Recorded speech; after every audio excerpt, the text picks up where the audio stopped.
Jadi menghambakan diri kepada Allah Subhanahu wa taala itu adalah kedudukan yang paling mulia pada diri seorang hamba. Ya.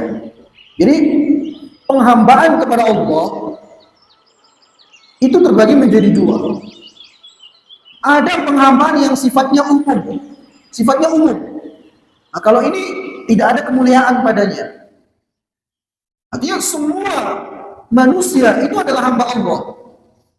Ya kan? Mau dia muslim, mau dia kafir, mau dia ateis, pada dasarnya mereka semua adalah hamba Allah. Kalau ini tidak ada kemuliaan padanya. Ya. Nah, kemudian ada penghambaan kepada Allah yang sifatnya khusus, dan inilah dia yang mulia. Inilah yang Allah Subhanahu wa taala dengannya menyebutkan Nabi kita sallallahu alaihi wasallam.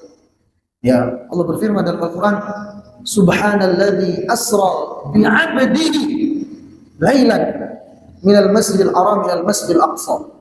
Maha suci Allah Subhanahu wa taala yang telah menjalankan hambanya di malam hari dari Masjidil Aqsa, dari Masjidil Haram ke Masjidil Aqsa. Nah, penghambaan di sini sifatnya khusus. Ini yang mulia, itu bagi orang-orang yang beriman kepada Allah. Ya, bagi orang-orang yang istiqamah dalam beribadah kepada Allah. Nah, ini yang mulia, ini yang dimaksud di sini.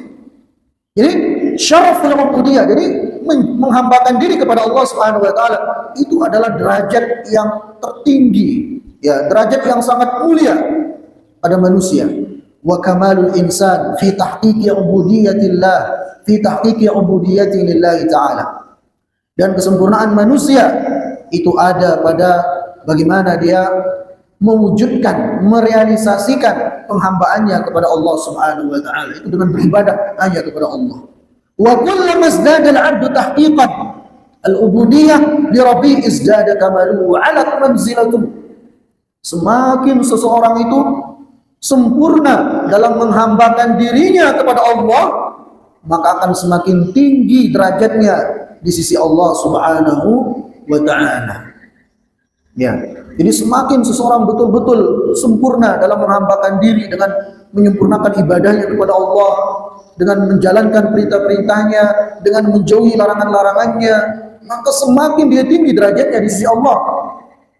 Kemudian kata beliau, wa man tawahhama anna kamalahu fil khuruj anha fa huwa min ajhalil khalqi wa adallihim.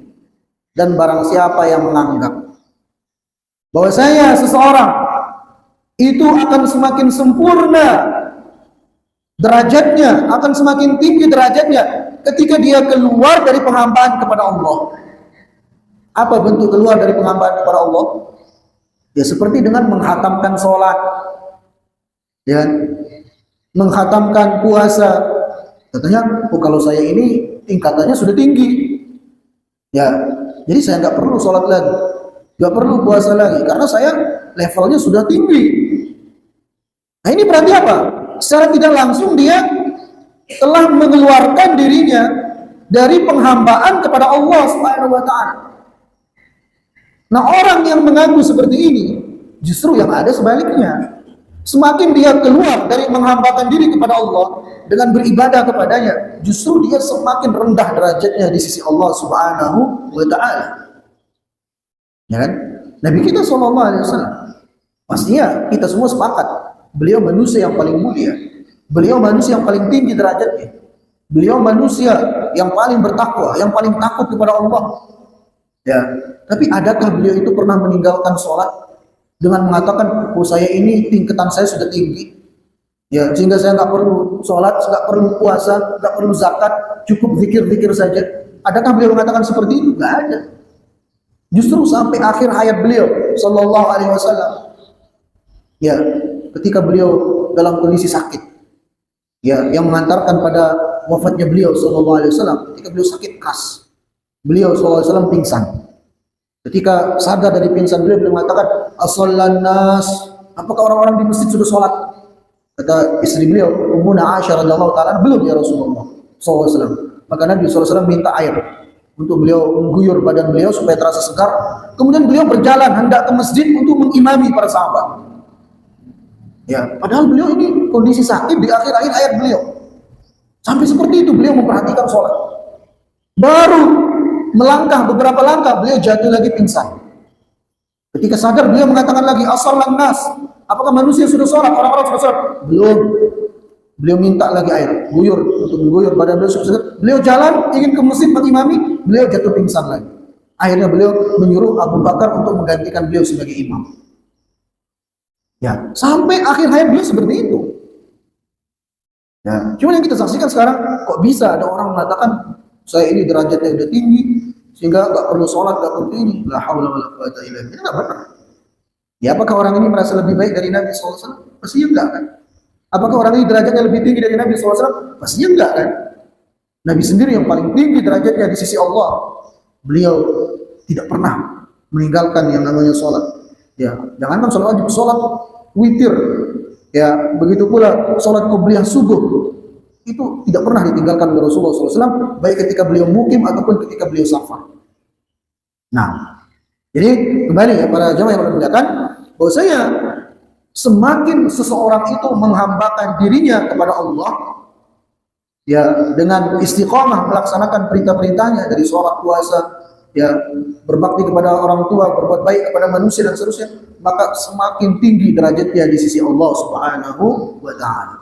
Dan semakin seseorang mengaku, semakin seseorang itu keluar dari menghambakan diri kepada Allah, maka akan semakin rendah derajatnya di sisi Allah Subhanahu wa Ta'ala.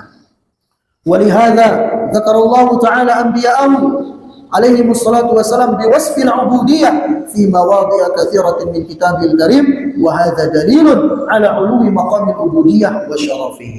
Nah, oleh karena ubudiyatullah, menghambakan diri kepada Allah, itu adalah derajat yang tinggi, makanya Allah Subhanahu wa Ta'ala dalam Al-Quran mensifati nabi-nabinya dengan ubudiyah, dengan hamba-hamba Allah Subhanahu wa Ta'ala.